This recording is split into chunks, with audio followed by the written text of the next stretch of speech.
வணக்கம். இன்னைக்கு அணைவு சேர்மத்துல மைய உலோக அயனியோடைய ஆக்சிஜனேற்ற நிலையை நம்ம கணக்கீடு செய்ய போறோம். பொதுவாக அணைவு சேர்மம் அப்படிங்கிறதுக்கான பேசிக்கான ஒரு ஃபார்முலா உங்களுக்கு தெரியும். ஏன்னா அது ஒரு உப்பு, அதாவது முழுசா கரையாத உப்பு அப்படின்னு நம்ம படிச்சிருக்கோம். நம்ம இந்த முழுவதும் கரையாத உப்பு இருக்கு இல்லையா, அதுதான் அணைவு சேர்மமா நம்ம எடுத்துக்க போறோம். அதுக்கான பொதுவான வாய்ப்பாடு என்ன இருக்குன்னா, ஒரு மைய உலோகம், அப்புறம் எல் அப்படிங்கக்கூடிய ஈனி இருக்கும். அது என்கிற அணைவு எண்ணோட இருக்கும். இது அணைவு கோலத்துக்குள்ளதான் இருக்கும். இந்த அணைவு கோலம் பெருகி அடையாது அப்படின்னா நம்ம படிச்சிருக்கோம். இந்த அணைவு கோலத்துக்கு மேல ஒரு மின்சுமை இருக்கும். இதான் அணைவு கோலத்தோடைய மின்சுமையா நம்ம எடுத்துக்கணும். சரி, இப்ப இந்த மைய உலோகத்தோடைய ஆக்சிஜனேற்ற நிலையை தான் நம்ம கணக்கீடு செய்ய போறோம். பொதுவாக இந்த மைய உலோகத்தோடைய ஆக்சிஜனேற்ற நிலையை கணக்கீடு செய்யணும்னா அதுக்கு முன்னாடி இந்த அணைவு கோலத்தோடைய பண்புகளை பத்தி நம்ம லைட்டா தெரிஞ்சுக்கணும். இந்த எண் அப்படிங்கக்கூடியது என்ன அப்படின்னா, அதுதான் உலோகம்.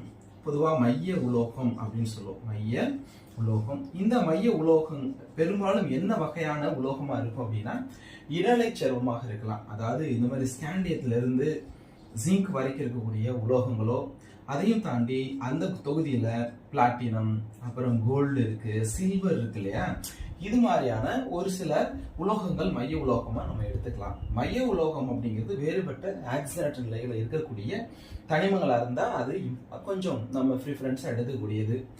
எல் அப்படிங்கக்கூடியது ஈனிகள் சொல்லுவோம். நம்ம எல் அப்படிங்கிறது ஈனி. ஈனி அப்படிங்கக்கூடியது என்ன வகையில இருக்கலாம், அது 3 வகையில இருக்கலாம் அப்படின்னு படிச்சிருப்போம். ஒண்ணு நடுநிலை ஈனி அப்படின்னு சொல்லுவாங்க, இன்னொன்னு நேர்மின் ஈனி அப்படின்னு சொல்லுவாங்க, அதாவது பாசிட்டிவ் நான் போட்டுக்கிறேன். இன்னொன்னு எதிர்மின் ஈனி அப்படின்னு சொல்லுவாங்க. அதாவது மின்சுமையோடைய பண்பு அடிப்படையா வச்சுதான் அதை பிரிச்சுக்கிறோம். இப்ப நடுநிலை ஈனினா என்ன, இப்ப அமோனியா எடுத்துக்கிட்டீங்கன்னு வைங்களேன், அதெல்லாம் நடுநிலை ஈனி, அதுக்கு மின்சுமை 0. அதே மாதிரி கார்பன் மோனாக்சைடு, கார்பனைன்னு சொல்லுவோம், இதோட மின்சுமை 0. நீர் மூலக்கூறு H2O, இதோட மின்சுமை 0 அப்படின்னு சொல்லுவாங்க. இதெல்லாம் என்னது, நடுநிலை ஈனிகளுக்குள்ள வரக்கூடியது. பாசிட்டிவ் அப்படிங்கிறது என்ன, இப்போ NH2 NH3 ஹைட்ரஜன் அப்படிங்கக்கூடிய ஒரு நேர்மின் ஈனி, ஹைட்ரோசோனியம் அயான், இது ஹைட்ரோசோனியம் அயான். அதே மாதிரி NO+ இருக்கு, நைட்ரோசோனியம் அயான். இது மாதிரி பிளஸ் அப்படிங்கிற மின்சுமையோட அந்த ஈனிகள் என்ன செய்யும் இருக்கும்.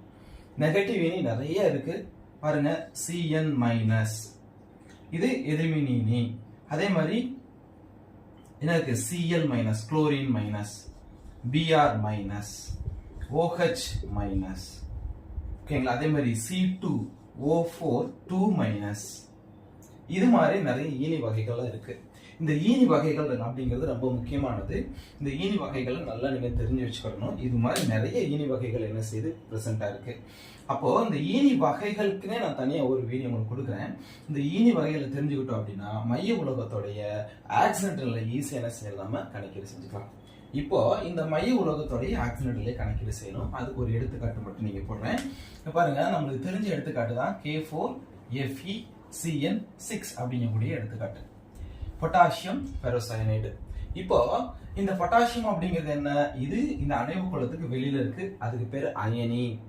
இந்த கார உலோகத்தை சார்ந்ததான் இந்த K பொட்டாசியம் சொல்லக்கூடியது. அப்ப பொட்டாசியம் +1 ஆக்சிஜனேற்ற நிலையை வச்சிருக்கக்கூடியது, இதுக்கு பேர் என்னது, அயனி. ஓகேங்களா. உள்ள என்ன இருக்கு, Fe இருக்கு. Fe தான் என்னது, மைய உலோகம். மைய உலோகம் அப்படின்னு நம்ம சொல்லுவோம். ஓகே. இப்ப Cn அப்படிங்கிறது என்னவா இருக்கும், Cn அப்படிங்கக்கூடியது எதிர்மின் ஈனி, நெகட்டிவ் லிகான் சொல்லக்கூடிய எதிர்மின் ஈனி. சரியா. இப்ப இந்த பண்பு நம்மளுக்கு தெரிஞ்சிருச்சு. இதை வச்சுதான் என்ன செய்ய போறோம், நம்ம இந்த அணைவு கோலத்துக்கு உள்ள இருக்கக்கூடிய மைய உலோகத்தோடைய ஆக்சிஜனேற்ற நிலையை நம்ம கணக்கீடு செய்ய போறோம். சரி, இப்ப இந்த அணைவு கோலத்துக்கு ஒரு மின்சுமை கண்டுபிடிக்கணும். அந்த அணைவு கோலத்துக்கு மின்சுமை கண்டுபிடிக்கிறது கூட ஒரு கொஸ்டினா ரைஸ் பண்ணலாம். எப்படி அணைவு கோலத்தோடைய மின்சுமையை கண்டுபிடிக்கிறதுங்கிறது, பொட்டாசியம் அப்படிங்கிறது அணைவு கோலத்துக்கு முன்னாடி இருக்கு, அதனால இது நேர்மின் சுமை இருக்கிறதுனால கண்டிப்பா அணைவு கோலம் எதிர்மின் சுமையுடைய பொருளா தான் இருக்கும். எத்தனை பொட்டாசியம் இருக்கு, 4 இருக்கு, அதனால 4 × +1 +4 வந்துடும். அப்போ பொட்டாசியத்துக்கு +4 இருந்துச்சுன்னா +4 கிடைக்கும். அப்ப அணைவு கோலத்துக்கு என்ன கிடைக்கும், நம்மளுக்கு -4 கிடைக்கும். ஏன்னா ஒரு உப்பு கிடைக்கணும் அப்படின்னா பிளஸ் அண்ட் மைனஸ் ரெண்டுமே தேவை. அதுல பொட்டாசியம்ங்கிறது +4 ஆக்சிஜனேற்ற நிலையில இருக்கு அப்படின்னா அதோட அணைவு கோலம் +-4 இருக்கும். சரி, இப்ப அணைவு கோளத்தோட மின்சுமை கேட்டாங்கன்னா -4 நீங்க எழுதிடணும். அப்ப இது என்ன வகையான அணைவு கோளம்? எதிர்மின் சுமையுடைய ஒரு அணைவு கோளமாக இங்க இருக்கு. சரி, இப்போ இது உள்ள இருக்கக்கூடிய Fe உடைய ஆக்சிலரேட்டர் நிலையை தான் கணக்கீடு செய்யணும்.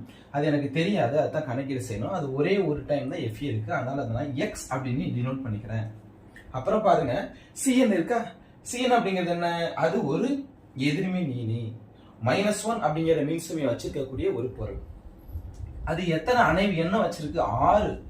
அப்ப அணைவு எண் 6 முறை அந்த Cn இருக்குன்னு அர்த்தம். அப்ப எப்படி போட்டுக்கணும்? பிளஸ் 6 இன்ட்டு ஒரு Cn உடைய மின்சுமை என்ன வரும்? -1.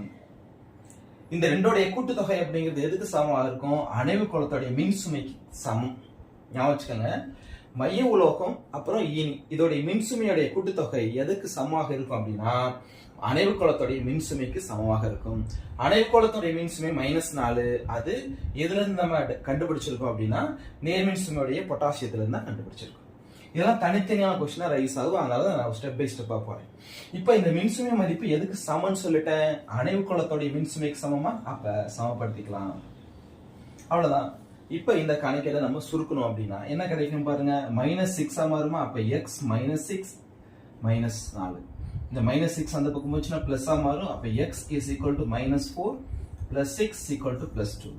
அப்ப மைய உலோகத்துடைய ஆக்சிஜனேற்ற நிலை என்ன அப்படின்னா 2. அப்ப இதை எப்படி நான் ரீரைட் பண்ணிக்கலாம் அப்படின்னா K4 பாருங்க Fe2 Cn 6 டைம். அவ்வளவுதான். இப்போ மைய உலோகத்துடைய ஆக்சிஜனேற்ற நிலை என்ன செஞ்சாச்சு? நம்ம கணக்கீடு செஞ்சாச்சு.